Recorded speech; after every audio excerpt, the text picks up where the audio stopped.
జై జగన్నాథ్. హైదరాబాద్ దిల్సుఖ్ నగర్ కొత్తపేటలో భక్తి శ్రద్ధలతో కన్నుల పండుగగా జరిగిన జగన్నాథ స్వామి రథయాత్రను చూడండి. ఇక్కడ జగన్నాథ స్వామి రథం వస్తుందని ముగ్గులు వేసి పూలతో ఎంత చక్కగా అలంకరించారో చూడండి. భక్తుల జయజయధ్వానాల మధ్య పురివీధుల్లో విహరించిన స్వామివారిని చూసారా? మేము ఈ రథయాత్రకు రావడానికి ఒక విశేషం ఉంది. అదేంటనుకున్నారు? మేము లాస్ట్ సండే అనుకోకుండా కొత్తపేటలో ఉన్న అష్టలక్ష్మి గుడికి వచ్చాం. ఆ రోజు అక్కడ 1 కిలోమీటర్ దూరంలో ఉన్న వాసవి మాత టెంపుల్లో జగన్నాథ స్వామి రథయాత్ర 19వ తారీఖు అనగా ఆదివారం జరుగుతుందని అక్కడికి శ్రీ ప్రణవానంద ప్రభుజీ గారి ప్రసంగించడానికి వస్తున్నట్లు తెలిసింది.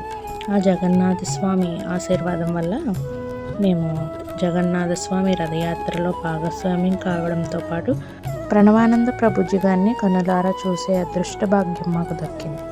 జై జగన్నాథ్. మొత్తం కూడా పోవాలి అనంటే ఒకటే ఒక స్నానము ఈ సంసారం యొక్క తాపాన్ని తీసే శక్తి ఉంటుంది.